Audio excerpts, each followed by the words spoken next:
Hadithi inaanza kwa mtu mmoja anatambulika kwa jina la Mohan akiwa pamoja na mpenzi wake anatambulika kwa jina la Sania Hussein. Hawa ni watu wanaopendana sana na wamejaribu kwa kipindi kirefu sana kutafuta njia ya kufunga ndoa pasina kuwa na mafanikio yoyote. Kikwazo kikubwa katika kufunga kwao ndoa ni wazazi, kwani huyu binti alikuwa ni Muislamu lakini pia mchizi alikuwa ni Muhindu, na katika sheria zao bwana wanadai ya kwamba Muhindu na Muislamu haiwezekani wakafunga ndoa na kuishi pamoja. Wadau wakaamua kwenda kwenye ofisi za serikali, lakini napo baada ya kufika wakaelezwa, nyinyi kila mwaka mnakuja hapa, tulishawaambieni hilo swala haliwezekani. Halo. Mohan na bimdada wakaenda kwa mtu mmoja wa dini. Baada ya kumweleza, hakika akashtuka sana na kuwaeleza hizo ni ndoto za Alinacha, inabidi muachane nazo, lakini pia huyu binti huenda siku moja akaja akakusahau kabisa Mohan na kwenda kuishi na mtu mwingine. Halo. Sani anasema yeye katika maisha yake ni bora apoteze maisha kuliko kumsahau Mohan. Halo. Huu ni ubishi wapendanao wawili, lakini wazazi wakazidi kukomaa. Leo mchizi anaambiwa utamuoa bimdada Mira, lakini pia bimdada naye anaelezwa ataolewa na Mehmudi.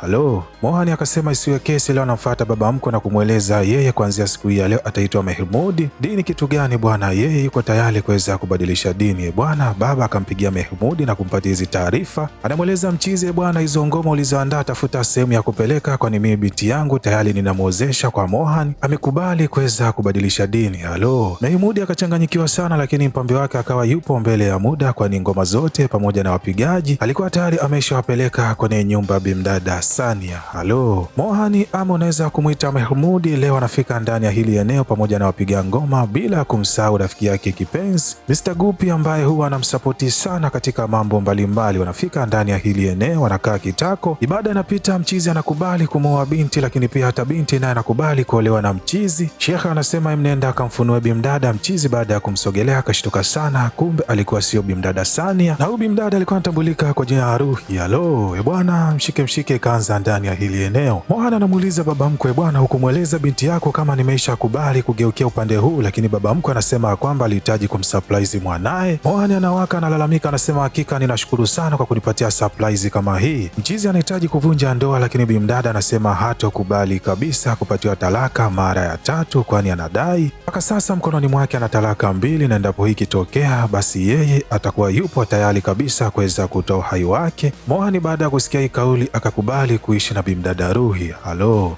Lakini wakati wa jioni akawa anaipiga sana namba bimdada Sania. Namba hii kwa sasa ilikuwa haipatikani. Akiwa hapa bado anajiuliza hili na lile, bwana, anazimishwa na watu wasiotambulika. Asubuhi na mapema baada ya kuamka anashangaa bimdada Mira anamletea chai nzuri, tena akiwa kavalia mavazi ya harusi. Halo. Muuni anamuuliza mama yake kulikoni, lakini mama anampatia mchapo ya kwamba yeye baada ya kuzimishwa wakati wa jana alichukuliwa na kwenda kufungishwa ndoa na bimdada Mira. Halo. Chizi ana mke wa pili sasa. Yule wa kwanza kamuoa kwa dini ya Kiislamu, lakini huyu wa pili kamuoa katika dini ya Kihindu. Halo. Nyumbani baba na mama walikuwa watambui kama mchizi alikuwa kabadilisha dini na kwenda kumuoa mwanamke mwingine. Mohan anamkataa bimdada, lakini Mira anamweleza endapo asipokubali kuishi naye basi yeye atachukua jukumu la kwenda kutoa uhai wake. Halo. Mchizi hapa akawa hana la kufanya zaidi ya kukubali ndoa mpya pamoja na bimdada Mira. Sania leo anampigia simu mchizi na kumweleza, bwana, mimi nipo Goa, lakini baada ya kufika huku nimeamua kubadilisha dini na kuwa Mkristo, hivyo kwa sasa inaitwa Rozi, lakini pia hata wewe ukija ndani ya hili eneo utaitwa Michael. Ninakuomba uje ndani ya hili eneo ili tuweze kufunga ndoa. Halo. Mohan akamfuata Gupi na kumwelezea hizi habari njema. Hakika mwanaye akampongeza sana, lakini pia akamweleza, bwana, sasa unaenda kuwa na mke wa 3.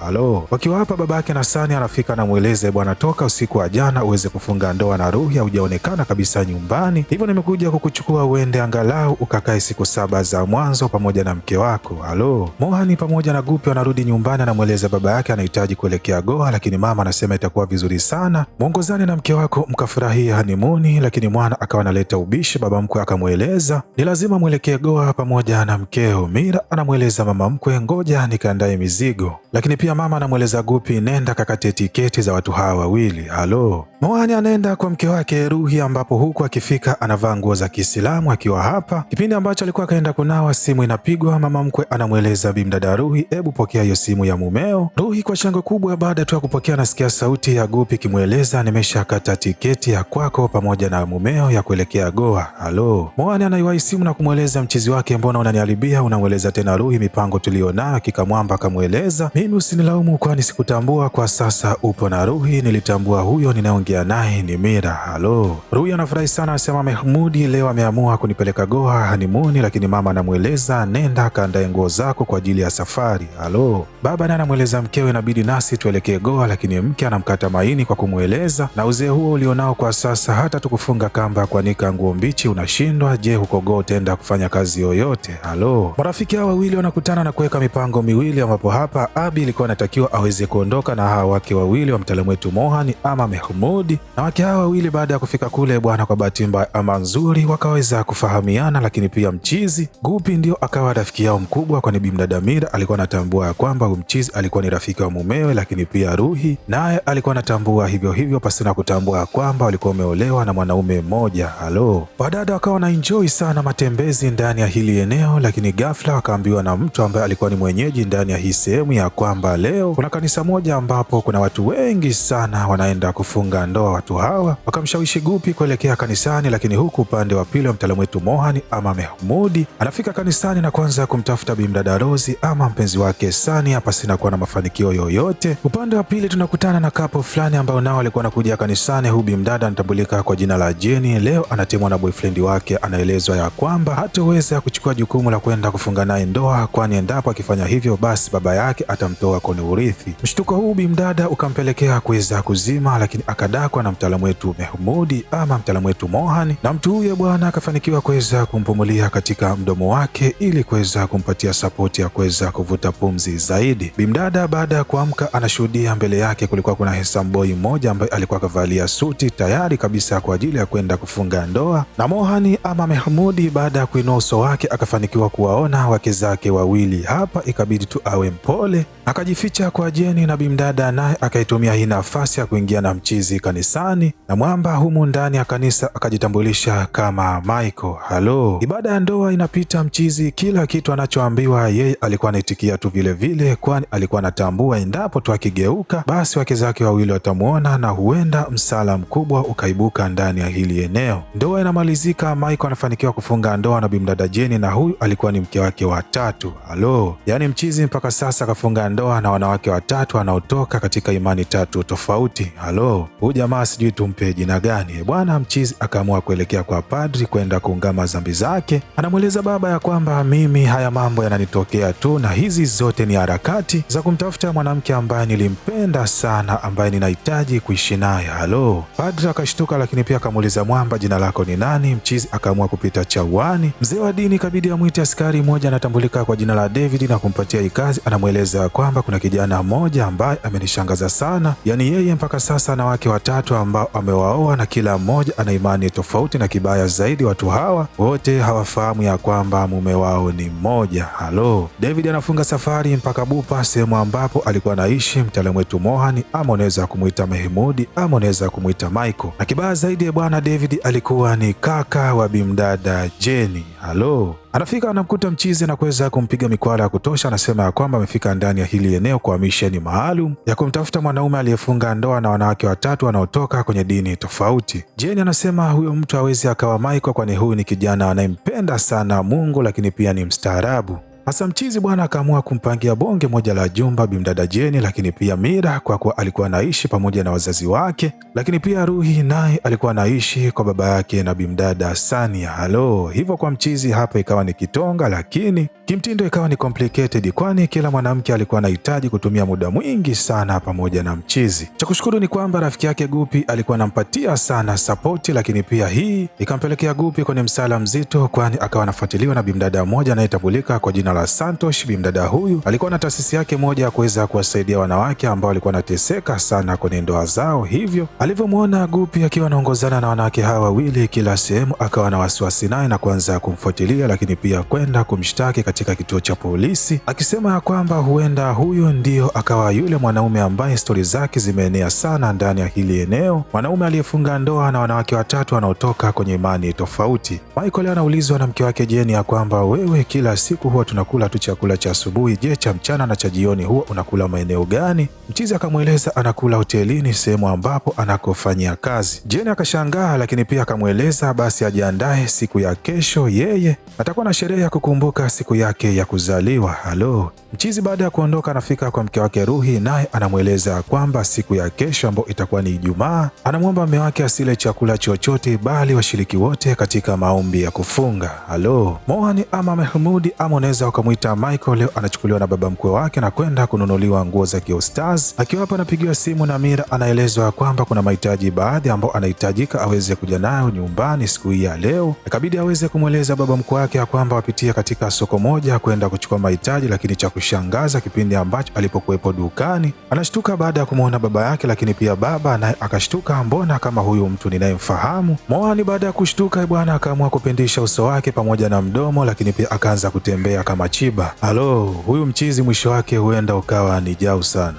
Gupi leo bwana akaelekea katika familia moja, lengo lake ni kuja kuchukua mke ndani ya hili eneo, lakini bahati haikuwa ni ya kwake, sababu ndugu wa huyu mwanadada alikuwa ni bimdada moja anayetambulika kwa jina Santoshi. Baada ya kuweza kumwona mtaalamu wetu Gupi akaanza kubwata akidai kwamba huyu jamaa huenda ndio yule ambaye anayetafutwa sana, aliyeoa wanawake watatu katika imani tofauti. Mchizi akawa anajitetea, lakini pia hapa akawa analinda sana utambulisho wa rafiki yake, lakini pia bimdada Santoshi akahitaji kumpiga picha mtaalamu wetu Gupi, kisha akaichukua na kwenda kushtaki katika kituo cha polisi akidai mtu anayetafutwa sana huenda akawa ndio huyo bwana mtaalamu wetu David. Ikabidi amwite Gupi pamoja na Michael ndani ya kituo cha polisi, na baada ya kufika mtaalamu wetu Michael anashangaa kuweza kumwona yule padri ambaye anadai mtu yule alifanikiwa kuisikia sauti yake, lakini sura hakufanikiwa kuiona. Hivyo endapo watu hawa wawili wakizungumza, basi atatambua ni nani ambaye ni mhusika. Wakapewa karatasi ya kusoma, lakini Michael akabaki yupo kimya tu. Hivyo David kwa kuwa alikuwa akapatiwa picha mtaalamu wetu Gupi, ikabidi aweze kumpatia ile karatasi, na Gupi baada ya kusoma, padri akainuka na kumweleza mchizi ya kwamba huyu sio mtu ambaye tunayemtafuta, sauti yake wala haifanani kabisa. Lakini mtaalamu wetu Michael naye ikabidi tu aweze kuchuna, kwani alitambua endapo tu akimung'unya maneno basi kitakuwa kimeumana. Leo ndio ilikuwa ile siku ambayo Jeni alimweleza mchizi ya kwamba ni siku yake ya kuzaliwa, hivyo bimdada akawa anampigia sana simu, lakini mchizi alikuwa apokei, kwani nyumbani kwao kulikuwa kuna bonge moja la sherehe ambalo lilikuwa limeandaliwa la kifamilia. Sherehe hili ilikuwa ni sherehe ya kidini ambayo ilikuwa na wahusu Mira pamoja na mtaalamu wetu Mohan. Wakati wa kula mchizi akakataa, akasema kwamba yupo kwenye maombi. Baba akampongeza akidhani ya kwamba jamaa alikuwa kafunga kwa ajili ya mkewe, kumbe mchizi alikuwa kafunga kwa sababu ni siku ambayo alikuwa kaambiwa na Ruhi inabidi waweze kufunga kwa ajili ya familia yao. Halo. Mohan mbio mbio narudi mpaka kwa bimdada Jeni, akakuta wanasherehe wakiwa wanamsubiri yeye. Moja kwa moja wakaanza harakati za kuweza kukata keki. Kipindi cha kumlisha mwamba maneno yakawa ni mengi sana, kwani muda wa kufungua ulikuwa bado haujafika. Halo. Leo mfuaji wa nguo analeta mzigo nyumbani kwa kina Mira, lakini bimdada akashangaa sana baada ya kukutana na kofia ya Kiislamu. Anasema ya kwamba hiyo kofia siyo ya kwake, lakini mchizi akakomaa sana akasema ya kwamba hizi zote ni nguo zao. Baba mwenye nyumba akainuka akachukua ile kofia kisha akampatia Mohan na kumvalisha, akamweleza kwamba hebu weka mdomo wako pembeni pamoja na sura. Mzee moja kwa moja alishaanza kumshtukia mwanaye huenda akawa akabadilisha dini na kuitwa Mahmudi. Mchizi baada ya kuona anazinguliwa sana akaondoka kwa hasira, lakini leo bimdada Ruhi anamtambulisha mchizi kwa bwana mdogo mmoja kibonge, anadai huyu ni mtoto wa marehemu dada yake na kwa sasa atakuwa anaishi naye nyumbani. Halo. Lakini pia bimdada Ruhi anamchukua huyu bwana mdogo na kumpeleka katika shule moja kwenda kumwandikisha, na kibaya zaidi mwalimu ambaye alikuwa ni mkuu ndani ya hii shule akuwa mwingine bali alikuwa ni bimdada Mira ambaye alikuwa ni mke wa mtaalamu wetu Mohan. Halo. Hao wote wanashare mume pasina kuweza kujuana kabisa. Lakini pia Mira anamweleza Ruhi awe anampeleka kibonge nyumbani kwao, naye atakuwa anamfundisha tuisheni. Kibonge wakati wa jioni bwana anafika tuisheni, lakini kwa bahati mbaya manzuri anamkuta mtaalamu wetu Mohan akiwa akamkumbatia bimdada Mira. Bwana Kibonge akashtuka sana, lakini ikamfanya mtaalamu wetu Mohan pamoja na Gapi kuweza kumchukua Kibonge na kwenda kumsomesha, akimweleza asije kabisa akathubutu kwenda kumweleza bimdada Ruhi kile ambacho alikuwa akakiona. Kibonge anaingia mkataba pamoja na machizi, lakini leo mwamba kipindi ambacho alikuwa akampeleka Mira shuleni bwana anaelezwa kwamba inabidi naye achangie damu. Hizi harakati za kuchangia damu hapa shuleni zilikuwa zimeandaliwa na bimdada Jeni, na mchizi kwa kuwa alikuwa atambue bwana kipindi ambapo alipokuwa anatoka kuchangia damu uso kwa uso anakutana na bimdada Ruhi, anamweleza mume wangu nao inabidi uchangie damu. Mchizi anasema alishachangia baada ya kumpeleka kwa mtu ambaye alikuwa anaandikisha majina, wanatafuta jina lake Mehmudi bwana linakosekana. Mchizi anaingia tena kuchangia damu, lakini baada ya kutoka anakutana na bimdada Jeni ambaye naye anamweleza inabidi akachangie damu. Mchizi baada ya kusema ameshachangia damu anampeleka kwa mtu ambaye alikuwa anaandikisha majina, wanatafuta jina la Michael analikosa. Mwamba anaenda kuchangia damu mara ya 3, lakini huyu mwandikishaji akashtuka. Mbona mchizi kaandikwa majina 3 tofauti, lakini pia alikuwa analetwa na wanawake 3 tofauti. Anamfuata mchizi na kumweleza nimeshatambua siri yako, lakini pia wewe ndio mtu unayetafutwa sana, hivyo ukihitaji niendelee kutunza siri yako inabidi unipatie kiasi cha rupia 50,000. Mtaalamu wetu Mohan anakataa. Mchizi anaamua kupanda mbele na kuweza kutoa siri yake akisema ya kwamba leo ninahitaji kuweza kuwatambulisha kwa mtu ambaye amefunga ndoa na wanawake 3 tofauti ambao wote ni imani tofauti. Halo. Mohan baada ya kupanda mbele wanawake zake wote wakawa wanashangana kwa kuwa walikuwa hafahamiani, lakini mchizi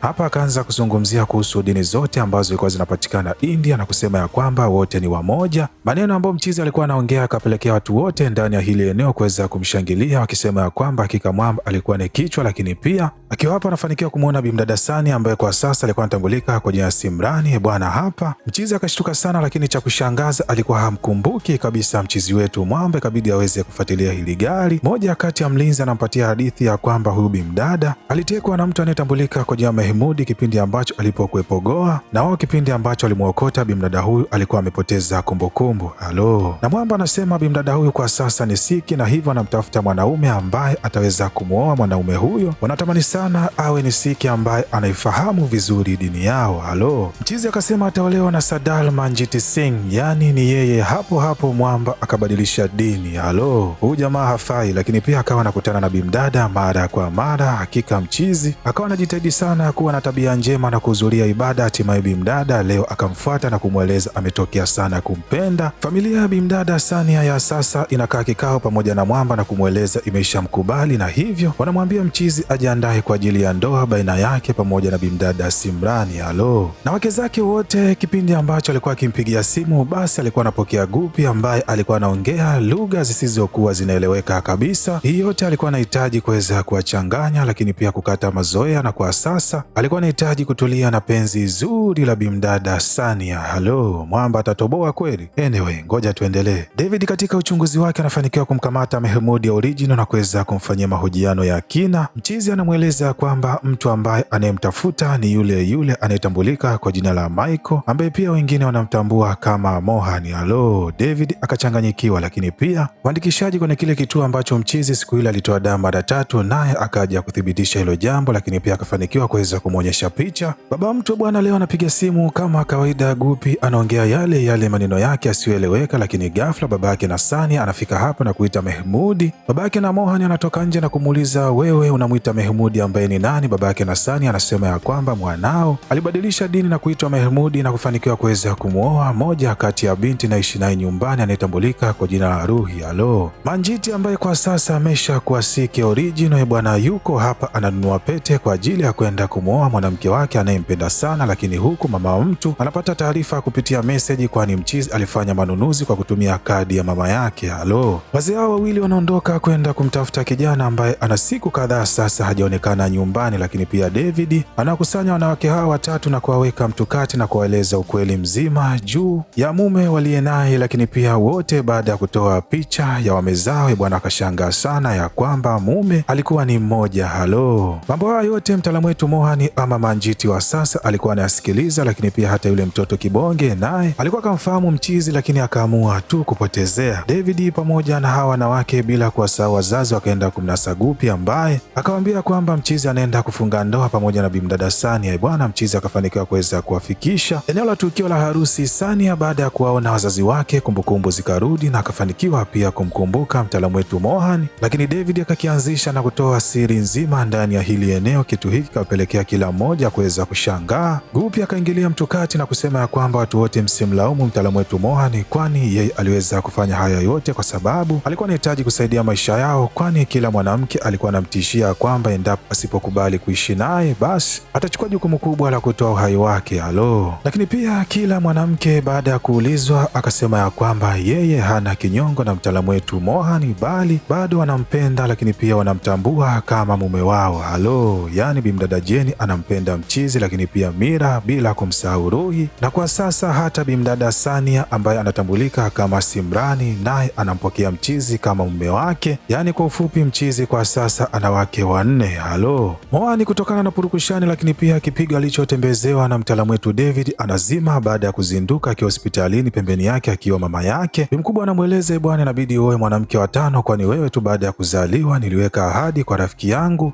ya kwamba binti yake ataolewa na wewe. Halo. Mchizi akiwa kapigwa na butwae bwana, mwanamke anaingia humu ndani akiwa tayari ameshavalia mavazi ya harusi, yuko tayari kuwa mke wa 5 kwenye maisha ya mtaalamu wetu Mohan. Halo. Bwana, huyu mwamba tunampatia jina gani? Mohan, Mehmudi, Michael ama mtaalamu wetu Manjiti? Lakini pia anajiuliza katika kitambulisho chake ataandika jina lipi? Halo. Mchizi ndoa ya 5 haitaki, anaamua kuikimbia, lakini ndoa 4 ameshazikubalia, nasi tunaweka maiki chini, tunaenda kula biriani kwenye ndoa yake ya 5 bwana. Hapa ndo tunafika mwisho wa hadithi yetu, lakini kama umependa video hii na umeenjoy ama umejifunza jambo jipya, basi usisahau kushare, kulike na kusubscribe ili kuwa mwanafamilia wa kupata vigongo vikali vilivyonyooka na kupoa kama hivi kila siku.